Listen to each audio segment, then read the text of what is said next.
Social media के ऊपर एक घमासान है।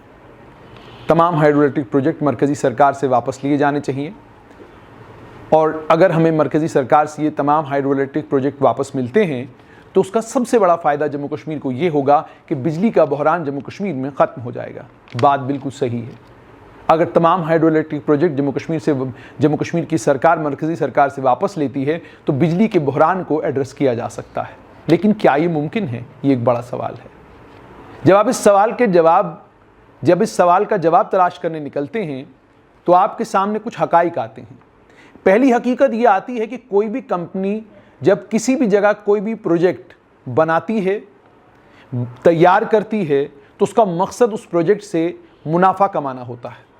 दुनिया का कोई भी इंसान कोई भी काम इसलिए नहीं करता कि मैं काम कर जाऊं और काम करने के बाद मुझे इससे मुनाफा हो या ना हो, लेकिन लोगों की भलाई के लिए काम हो गया, ये मेरे दिल को तसल्ली देता है। ये हुकूमतें कर सकती हैं, ये हुकूमत का काम है। लेकिन कंपनियों का काम कतई भी ऐसा नहीं।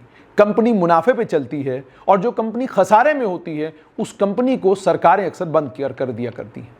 National Hydro Electric Project corporation, जिस कॉरपोरेशन के पास लगभग जम्मू कश्मीर के तमाम हाइड्रो इलेक्ट्रिक प्रोजेक्ट हैं, कुछ हाइड्रो इलेक्ट्रिक प्रोजेक्टों को तो बनाया ही National Hydro Electric Project Corporation ने है, अपने ठेकेदारों से बनवाया, जैसे मर्जी वैसे बनवाया ही एनएचपीसी ने है। लेकिन कुछ एक हाइड्रो इलेक्ट्रिक प्रोजेक्ट ऐसे भी हैं, जैसे मिसाल के तौर पर बगलियार हाइड्रो इलेक्ट्रिक प्रोजेक्ट, इसे Jammu Kashmir state power development corporation ने इसकी टेंडरिंग की। टेंडरिंग करने के बाद जेकेएसपीडीसी ने इसको बनवाने के बाद जब ऑपरेशन और मेंटेनेंस की बारी आई तो 2010 की दहाई में नेशनल कॉन्फ्रेंस कांग्रेस की कोलिशन सरकार ने इस प्रोजेक्ट को एनएचपीसी के हवाले ऑपरेशन और मेंटेनेंस के लिए कर दिया। यानी वो एक प्रोजेक्ट, जिस प्रोजेक्ट को एनएचपीसी ने नहीं बनवाया, उस प्रोजेक्ट को भी एनएचपीसी के हवाले ऑपरेशन और मेंटेनेंस के लिए कर दिया गया। अब आज इस बिजली के बहरान को लेकर जब सोशल मीडिया को मैं खंगालता हूं, वहां पर ट्विटर और फेसबुक के ऊपर पुरानी सरकारों के कुछ लीडरों को इस बिजली के बहरान के ऊपर नाराज होता देख रहा हूं। वो लिख रहे हैं कि ये बिजली का बहरान जो है इस रमजान के महीने में ही क्यों, रमजान के अलावा बाकी महीनों में भी तो ये बहरान हो सकता है। ये डेलिबरेटली हो रहा है, इफ्तारी के वक्त, सहरी के वक्त ये डेलिबरेटली किया जा रहा है। वो सहाफ़ी जो तारीख पर नज़र रखते हैं उनको अच्छे से याद होगा 2002 से लेकर 2014 तक के 12 साल, उन 12 सालों में गर्मियों के मौसम में खासकर 12 घंटे, 14 घंटे, 16 घंटे की कटौती हुआ करती थी, कर्टेलमेंट हुआ करती थी। और कर्टेलमेंट भी इतनी कमाल की कि 1 घंटा आपको बिजली मिलती थी, 2 घंटा आपकी बिजली कटती थी। जम्मू में उफ और यूं भी कहा जाता त्राहिमाम करते हुए लोग नजर आते थे। इतनी परेशानी बिजली के कारण हुआ करती थी। और यह आज नहीं है कि सहरी और इफ्तारी के वक्त बिजली नहीं है। यह आज से 12 साल कबल भी, 16 साल कबल, 18 साल कबल भी बिजली का निज़ाम जम्मू कश्मीर में ऐसा ही रहा है। आज भी बारिश की 2 बूंदें आती हैं तो बिजली चली जाती है। ये आज भी होता है, लेकिन कदरे आज फर्क है। फर्क इसलिए मैं कह रहा हूं कि आज अगर आपकी बिजली आती है 2 घंटा तो आती है 2 घंटा, और अगर कर्टेलमेंट का कोई शेड्यूल है, वो कर्टेलमेंट का शेड्यूल आपको मालूम है, और वो बहरान नहीं है जो बहरान हमने 2002 से लेकर 2014 तक की दहाई में देखा है। जो लोग तो उस बहरान से वाकिफ हैं वो इस बात पर मेरे साथ एग्री करेंगे कि वो क्राइसिस भी बहुत भयंकर क्राइसिस था, और उस वक्त की हुकूमतों ने भी उस क्राइसिस से निपटने की हर मुमकिन कोशिश की। लेकिन सवाल ये है कि जो लोग सोशल मीडिया के ऊपर आज रोना रो रहे हैं, क्या उनका रोना जायज़ है? कतन नहीं। इसलिए नहीं क्योंकि आप जब साहिब इक़्तिदार थे तो आपने उस वक्त एक घड़ी या एक पल के लिए भी ये नहीं सोचा कि मरकजी सरकार के साथ इन हाइड्रो इलेक्ट्रिक प्रोजेक्टों को लेकर, यानी बिजली से, पानी से जो बिजली बनाते हैं प्रोजेक्ट, इन प्रोजेक्टों को लेकर हमें मरकजी सरकार के साथ बात करनी चाहिए, और सीरियसली बात करके एक मैकेनिज्म तैयार करना चाहिए, जिस मैकेनिज्म में over a period of time 10 साल के वक्फे में, 15 साल के वक्फे में ये प्रोजेक्ट कम से कम जम्मू कश्मीर की सरकार को ट्रांसफर किए जाएं। लेकिन आप किसी भी सरकार, जम्मू कश्मीर की सरकार ने कभी भी कोई ऐसा मैकेनिज्म डेवलप करने की कोई कोशिश नहीं की। 2002 के बाद पीडीपी कांग्रेस की कोलिशन गवर्नमेंट जब आई, डॉक्टर हसीब द्रावू इकोनॉमिक एडवाइजर हुआ करते थे। मुझे अच्छे से याद है, वो पावर पॉइंट प्रेजेंटेशन दिया करते थे उस वक्त की सरकार को और बताते थे कि अगर हम ये हाइड्रोइलेक्ट्रिक प्रोजेक्ट हमको वापस मिलते हैं तो हम इकोनॉमिकली इंडिपेंडेंट हो जाएंगे, माली तौर पर हम आजाद हो जाएंगे, हमें मरकज से मांगने की जरूरत नहीं पड़ेगी। ये सब कुछ वो बताया करते थे। और वो भी इसी तरह के फॉर्मूले जो है जम्मू कश्मीर की सरकार को उस वक्त इकोनॉमिक सर्वे के जरिए, अलग अलग सर्वेस के जरिए जम्मू कश्मीर की उस वक्त की सरकार को बताया करते थे। रंगराजन कमेटी आई, उसने भी कहा कि डूलहस्ती और बुरसर हाइड्रोइलेक्ट्रिक प्रोजेक्ट जो है वो जम्मू कश्मीर को वापस दे दिया जाना चाहिए। बुरसर अभी बना नहीं, डूलहस्ती को लेकर ये जम्मू कश्मीर की सरकार को ट्रांसफर कर दिया जाए। लेकिन कंपनियां जब प्रोजेक्ट बनाती हैं वो मुनाफे के लिए बनाती हैं। प्रोजेक्ट इसलिए नहीं बनाए जाते कि आप प्रोजेक्ट तैयार करते हैं, करोड़ों अरबों रुपया उसके पर लगाते हैं और उसके बाद आपको सरकार कहती है छोड़ दीजिए, तो कंपनी छोड़ देगी। नहीं छोड़ती कंपनियां। अब आपको मैं ये इसलिए कह रहा हूं क्योंकि जम्मू कश्मीर में हाइड्रोइलेक्ट्रिक प्रोजेक्टों की तारीख इस तरह की है, जब आप नजर दौड़ाते हैं तो आप हैरान होते हैं कि जम्मू कश्मीर की सरकारों ने इन हाइड्रोइलेक्ट्रिक प्रोजेक्टों के साथ कितना बड़ा जुल्म किया है। बगलियार 900 मेगावाट का हाइड्रोइलेक्ट्रिक प्रोजेक्ट 2 स्टेजेस में तैयार हुआ। 1992 में आइडिया कंसीव हुआ, 1996 में अप्रूवल मिला, काम जो है 1999 में शुरू हुआ और 2008-9 की दहाई में 10 साल के बाद ये प्रोजेक्ट, 11 साल के बाद ये प्रोजेक्ट मुकम्मल हुआ। इसकी दूसरी स्टेज 2015-16 में मुकम्मल हुई, यानी 17 साल के बाद दूसरी स्टेज मुकम्मल हुई। Project Jammu Kashmir state power development corporation ने मुकम्मल किया, मगर ऑपरेशन और मेंटेनेंस के लिए 2010 में नेशनल कॉन्फ्रेंस कांग्रेस की कोलिशन गवर्नमेंट ने इस प्रोजेक्ट को एनएचपीसी के हवाले कर दिया। उसके बाद से लेकर आज के दिन तक जम्मू कश्मीर की सरकार ऑपरेशन मेंटेनेंस के जो पैसे एनएचपीसी के बनते हैं, वो ऑपरेशन मेंटेनेंस के पैसे भी एनएचपीसी को वक्त पर नहीं दे पाती। डूलहस्ती हाइड्रोइलेक्ट्रिक प्रोजेक्ट 1980 में इसको अप्रूव किया गया और आपको जानकर हैरानी होगी कि 27 साल बाद 2007 में यह प्रोजेक्ट मुकम्मल हुआ। हालांकि इसका काम 1985 में शुरू हुआ, लेकिन मुकम्मल कब हुआ? 7 अप्रैल 2007 को। लगभग अगर आप इसको टोटल करेंगे तो 3 दहाइयों के बाद, लगभग 30 साल के बाद ये प्रोजेक्ट मुकम्मल हुआ। हालांकि गिनती जब लोग करेंगे तो बहुत सारे लोग कहेंगे तो 22 ही साल हैं, लेकिन अगर आप 1980 से देखेंगे तो 27 साल के बाद ये प्रोजेक्ट जो है मुकम्मल हुआ। सोचिए 27 साल में कॉस्ट ओवररन कितना हुआ होगा। कॉस्ट ओवररन क्या होता है? आप एक प्रोजेक्ट को कहते हैं कि ये 100 करोड़ में मुकम्मल होगा, लेकिन जब वक्त पर ये प्रोजेक्ट मुकम्मल नहीं होता, तमाम चीजों के रेट जो है वो बढ़ जाते हैं। चीजें जब मार्केट में महंगी हो जाती हैं तो आपकी जो प्रोजेक्ट को बनाने की लागत है वो भी बढ़ जाती है। 100 करोड़ में आपने एक प्रोजेक्ट जो शुरू किया था, जब आप वक्त पर उसको मुकम्मल नहीं करते, 4 साल के वक्फे में, 6 साल के वक्फे में, 7 साल के वक्फे में जब आप इसको मुकम्मल नहीं करते, 27 साल के बाद उस प्रोजेक्ट की या 22 साल के बाद उस प्रोजेक्ट की कॉस्ट जो है वो यूं समझ लीजिए 5 गुना, 6 गुना, 10 गुना बढ़ जाती है।